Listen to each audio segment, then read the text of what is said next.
కారపొడి కోసం కొద్దిగా పచ్చిశనగపప్పు,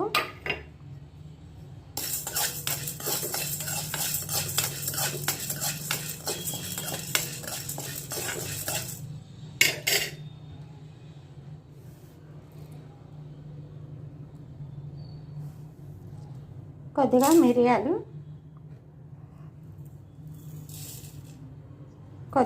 కొంచెం ధనియాలు, ఒక పెద్ద స్పూను చిన్న,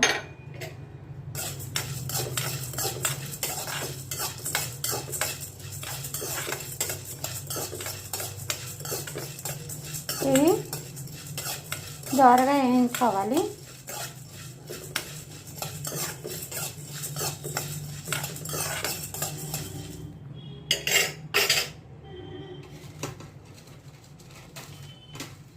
ఒక 10 దాకా ఎండుమిరపకాయలు,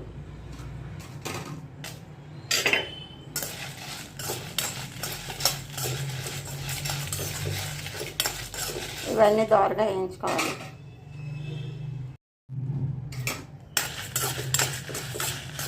ఇవి వేగుతున్నాయి,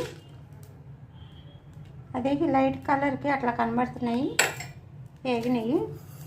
కొద్దిగా మెంతులు,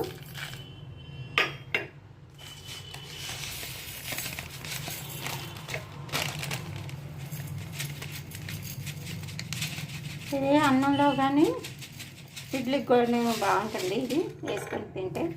కొద్దిగా నువ్వులు, కొద్దిగా కరివేపాకు,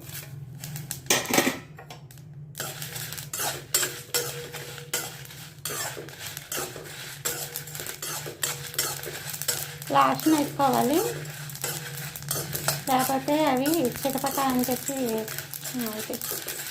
ఇక పొయ్యి పెట్టేసేసి చల్లారిన తర్వాత మిక్సీ గ్రైండర్ పట్టాలి.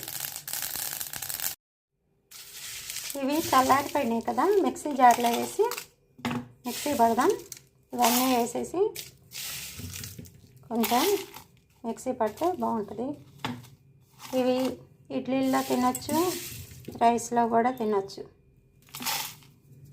ఇవి మిక్సీ పట్టాలి. ఇప్పుడు చల్లారిపోయినాయి, మిక్సీలో వేసాను. ఇప్పుడు మిక్సీ పడదాము.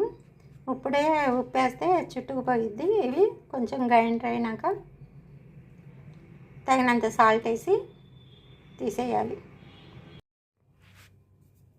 మిక్సీ పట్టాను కదా, ఇదంతా చూడండి మెత్తగా అయింది.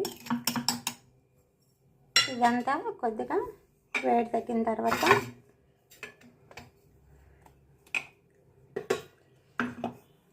ఒక గాజు సీసాలో ఉంచుకుంటే చాలా రోజులు నిల్వ ఉంటుంది.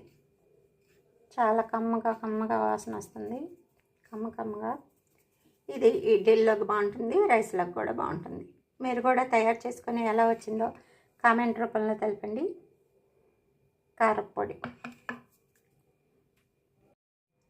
మీరు కూడా ఇది తయారు చేసుకొని ఎలా వచ్చిందో కామెంట్ రూపంలో తెలపండి. అవర్ ఫుడ్ ఛానల్ని లైక్ చేయండి, షేర్ చేయండి, సబ్స్క్రైబ్ చేయండి, కామెంట్ చేయండి. ఒక సీసాలో ఇట్లా వేసుకొని నిలబెట్టుకుంటే సరిపోతుంది. ఇది మీకు నల్లగా కనబడుతుంది కానీ ఇది బ్రౌన్ కలర్లో ఉంది. చూడండి ఎంత బాగుందో. దీంట్లో నెయ్యి వేసుకొని తింటే చాలా బాగుంటుంది.